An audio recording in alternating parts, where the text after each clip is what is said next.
Quand j'ai commencé dans le business, j'avais 0 €, 0 réseau et 0 expérience. Et pourtant, en moins de 5 ans, j'ai réussi à générer plus de 15 millions d'euros de chiffre d'affaires sur Internet. Dans cette vidéo, je vais vous partager les 10 plus grosses leçons que j'ai apprises, et tout ça dans un seul but, de vous éviter de faire les mêmes erreurs que moi, et tout simplement de vous faire gagner du temps. Tout d'abord, ce qu'il faut savoir, c'est que je viens d'un village en Bretagne, dans une toute petite ville, où le réseau et le business en ligne, c'était pas quelque chose de commun. Et donc tout simplement, tout ce que j'ai appris, je l'ai appris sur Internet, en regardant des vidéos, en essayant de comprendre comment les choses fonctionnaient, et tout en essayant de comprendre les gens qui avaient réussi sur Internet, comment eux ils avaient fait, qu'est-ce qu'ils savaient de plus que moi, et tout simplement avec cette volonté d'apprendre et de me former. Donc l'objectif de cette vidéo, c'est vraiment de vous partager des principes qui sont simples, mais vraiment un vécu terrain et pas juste des exemples théoriques. Donc on rentre directement dans cette vidéo, j'espère que vous allez apprécier. Si vous kiffez ce genre de vidéo, n'hésitez pas à laisser un like et un petit commentaire, et on commence directement. Le point numéro 1, c'est la vision. Déjà, il faut vraiment avoir une vision claire. Qu'est-ce qu'une vision claire? C'est juste se dire et de faire un pari avec soi-même et de se dire que voilà, je vais me donner toutes les chances de réussir pendant un certain temps. Et par exemple que si au bout de 3 ans vous n'avez pas de résultat et que tout simplement tout ce que vous faites ça n'a aucun sens, et ben là vous pourrez abandonner. Vous faites le pari et aussi vous vous donnez la vision de vous dire je me donne 3 ans pour réussir. Parce que généralement ce que je vois c'est que des personnes ils se disent oui je vais essayer ça pendant 1 mois ou essayer ça pendant 2 mois. Sauf que ça marche pas. Les résultats on commence à les voir que à partir de minimum 6 mois. Et justement pourquoi je dis 3 ans? Parce qu'à chaque fois qu'il y a une personne qui a un peu de succès ou qui commence à avoir des résultats ou qui commence à avoir un peu de compétences, ce que je remarque à chaque fois c'est que au bout de 3 ans ils ont vraiment un événement qui va se passer, généralement s'ils ont continué à travailler, s'ils ont pris les bonnes décisions, s'ils se sont bien entourés, où justement il va se passer quelque chose de juste énorme, soit une évolution au niveau du business qui va vraiment exploser, soit des rencontres qui vont faire toute la différence, soit une trajectoire de business qui va tout simplement les propulser. Donc déjà, ayez une vision claire qui soit simple. Il n'y a pas besoin de se dire je me vois avec une Lambo ou je me vois avec 50 millions. Juste dites-vous un principe clair, simple, efficace de je me donne toutes les chances de mon côté pendant 3 ans. Mon objectif, c'est que dans 3 ans, ça paye enfin et que je puisse être libre. Et qu'en attendant, vous faites un plan et justement que le plan, il soit juste en dehors de l'argent et qu'il soit juste de je vais me former, je vais apprendre les bonnes compétences et tout simplement, la conséquence, c'est que je gagnerai de l'argent. Mais c'est vraiment important d'avoir conscience que l'argent, c'est juste la conséquence de ce que vous maîtrisez et de vos compétences. Ensuite, le point numéro 2, c'est tout simplement que la vitesse bat la perfection. Parce que quand on est trop perfectionniste et quand on se dit ah non je pense que je pourrais encore faire mieux, ah non j'aime pas la version que j'ai faite de mon site, en fait le plus important c'est tout simplement de vous lancer, de pousser les choses, d'accepter que les choses ne soient pas parfaites, mais généralement l'inaction tue tout simplement tout potentiel résultat parce que tout simplement s'il se passe rien, et ben vous aurez jamais de résultat. Et généralement c'est moi quelque chose qui m'a bloqué quand j'ai commencé, c'est que je voulais que tout soit parfait, que tout soit beau, sauf qu'au final rien n'est jamais parfait, rien n'est jamais beau, et le plus important, c'est juste d'améliorer de jour en jour ce qu'on fait et que tout simplement les 10 premiers clients que vous allez avoir, tout sera pas parfait et que tout simplement les 10 premiers clients que vous allez avoir, tout sera pas parfait. Justement, ils vont vous faire des retours, vous allez les améliorer et comme ça, vous vous assurez que de 10 à 50 clients et de 50 à, je sais pas, 10 000 clients, et ben eux, ils seront satisfaits, eux, ils auront le meilleur service et justement, c'est normal au début de faire des erreurs. Donc, accepter l'imperfection, c'est super important. Juste foncez et prenez le plus de vitesse possible pour tout simplement se louper et avoir le plus d'échecs possible, le plus rapidement possible, et avoir peur de l'échec, et ben tout simplement, c'est ne pas réussir, et ça vous bloquera un jour ou l'autre. Le point numéro 3, le focus est plus important que les opportunités. Les opportunités, il y en a tous les jours. Moi, ça fait plus de 7 ans que je suis dans l'entrepreneuriat, et des opportunités, il y en a tous les jours. Et à chaque fois, on me dit, oui, t'as entendu parler de ce truc-là, est-ce que tu veux pas te lancer sur TikTok Shop? Est-ce que tu veux pas... En fait, les opportunités, elles sont toujours là, il y aura toujours des nouvelles opportunités, il y aura toujours des opportunités aussi qui seront plus excitantes que les autres, mais le plus important, c'est justement de se concentrer sur une opportunité sur laquelle ça fait plus de sens pour vous, pas juste que les gens y disent, et que justement, et que sur plusieurs années, vous pouvez accumuler de la compétence là-dessus.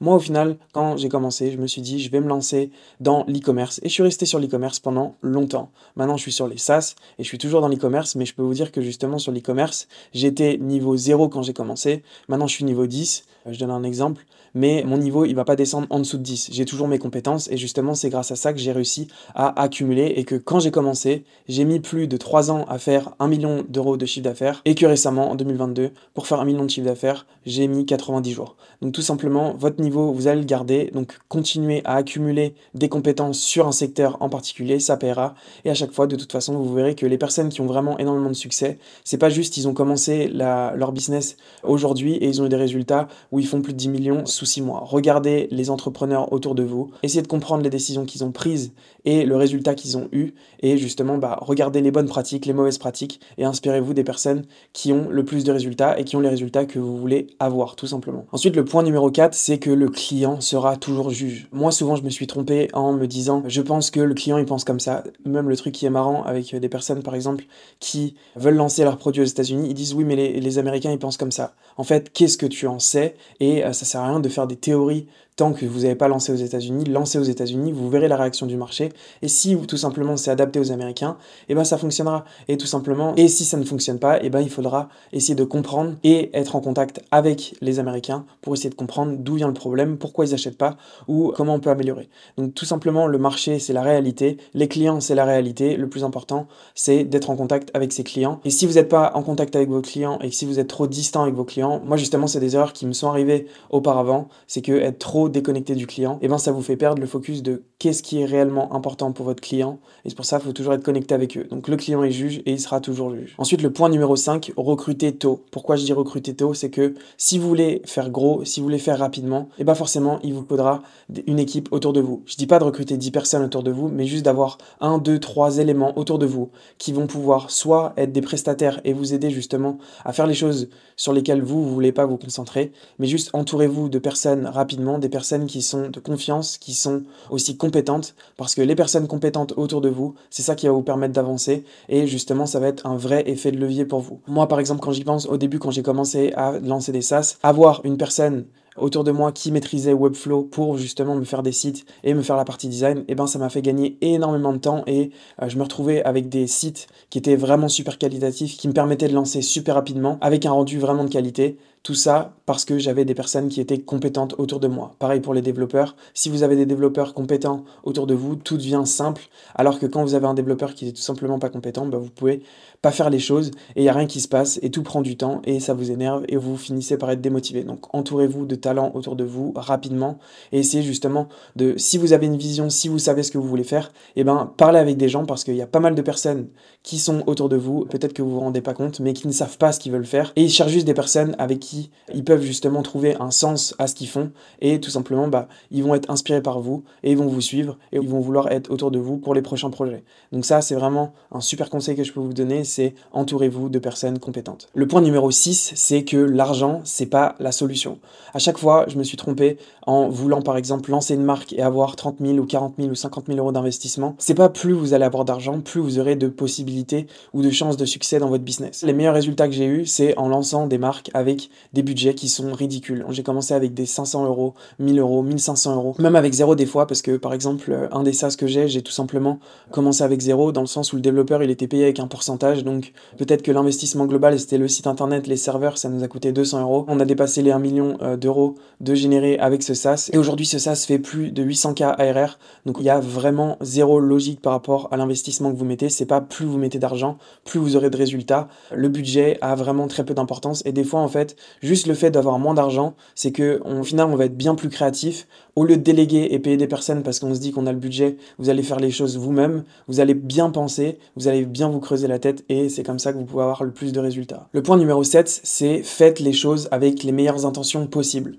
Tout le temps, à chaque fois, quand vous faites un projet, quand vous essayez de délivrer les choses, quand vous essayez de livrer un service ou quand vous essayez de livrer un client, donnez-vous le meilleur, et de toute façon, en fait, juste n'ayez aucun regret sur tout ce que vous faites. Moi, à chaque fois, je me dis de toute façon, je donne le meilleur de moi-même, mais vraiment le meilleur de moi-même dans tout ce que je fais, et j'ai jamais aucun regret, parce que je me dis de toute façon, je me suis donné à 100%. Alors certes, peut-être que tout n'était pas parfait, mais d'avoir cette mentalité, ça fait que au quotidien, vous allez vous améliorer, et que petit à petit, les personnes vont être satisfaites, et que votre niveau au début, il était tout simplement moins bien dans la satisfaction client, mais plus le temps va passer, au mieux les clients vont être satisfaits, et justement à chaque fois, c'est ce que je me dis, c'est vraiment je donne le meilleur de moi-même. Ayez des standards qui sont élevés pour vous-même, et pour les services aussi que vous délivrez, et tout simplement donnez-vous le meilleur. Et je peux vous dire que cette mentalité-là, c'est vraiment la bonne à adapter parce qu'à chaque fois, même si une personne n'est pas satisfaite par ce que vous faites, comme vous lui montrez et comme dans la communication, vous lui expliquerez que j'ai juste voulu faire de mon mieux, et bien cette personne-là va être généralement beaucoup plus compréhensible avec vous et va généralement même carrément vous aider ou juste accepter un remboursement et vous dire bah voilà, merci d'avoir été honnête avec moi et juste donner le meilleur de soi-même, ça fait clairement la différence. Le point numéro 8, c'est le scaling. Donc le scaling, c'est tout simplement pouvoir passer de par exemple 10 commandes à 1000 commandes, de 1000 commandes à 100 000 commandes. Et le truc qui est le plus important avec le scaling, c'est commencer à documenter et commencer à réfléchir par échelle. Par exemple sur Digifil, au début, on était incapable de pouvoir expédier plus de 800 commandes par mois parce que tout simplement l'usine n'acceptait pas un aussi gros volume parce que c'était une usine française et que tout simplement ils avaient des machines qui leur permettaient pas de faire autant de production. Donc moi ce que j'ai fait c'est que tout simplement j'ai créé un système qui nous permettait de, plutôt que créer les visuels et les QR codes à la main, donc si vous regardez le produit Digifil, vous comprendrez de quoi je parle, que justement on a un système qui soit développé avec un développeur et que en gros, au lieu qu'on soit bloqué à pouvoir produire seulement 800 produits par mois, et bien que tout simplement on puisse en produire, si on veut, demain je peux sortir 100 000 produits. Et ça a clairement fait toute la différence. Pareil en Chine, on est passé avec des usines qui pouvaient justement produire 10 000 par 10 000, et c'est ça qui a fait toute la différence, c'est qu'on a pu absorber un plus gros volume, et quand on a scalé, et quand on est passé par exemple de 50 commandes par jour à 500 commandes par jour, et ben tout simplement l'opérationnel a pas du tout été chamboulé, et on opérait de la même façon, et que limite en fait ça devenait de plus en plus facile quand on avait 500 commandes par jour plutôt que 50 commandes par jour. Donc pensez système, pensez échelle et commencez à bien faire les choses dès le départ, quitte à que ça prenne un peu plus de temps et que justement au départ vous ralentissez un peu les publicités, même si ça convertit de se dire je vais juste prendre un peu plus de temps, par exemple une semaine de plus pour mettre en place des systèmes qui vont me permettre d'encaisser et là après je vais pouvoir scaler.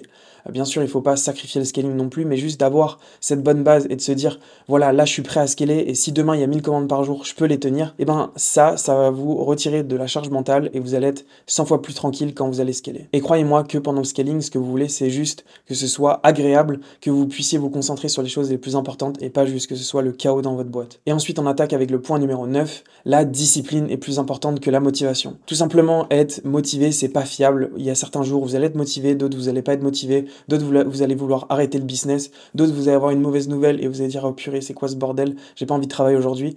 En fait, le plus important, c'est la discipline. La discipline, c'est juste tout simplement se dire que tous les jours, peu importe le beau temps, la pluie, que justement vous allez avoir un paquet d'emmerdes ou pas, et ben vous allez être présent, vous allez faire les choses, et c'est ça qui fera toute la différence. Soyez consistant. Si vous n'êtes pas consistant, tout simplement, ce sera impossible de tenir sur le long terme et de créer quelque chose qui va être valorisable, valorisé, parce que personne ne veut des business qui font du yo-yo, ou pendant justement une semaine, il se passe quelque chose, ou pendant un mois, il se passe quelque chose, ou un produit qui fonctionne que pendant 2-3 mois dans l'année et que le reste de l'année, il se passe rien. Donc juste prenez cette régularité. Limite, c'est plus important de travailler un peu moins dur au quotidien, mais être capable de le faire pendant 365 jours plutôt que le faire que pendant une semaine ou 2 semaines et après faire une pause de 2 semaines et avoir beaucoup moins d'intensité. Et vous verrez que vos habitudes quotidiennes feront vos résultats et tout sera relié à ça.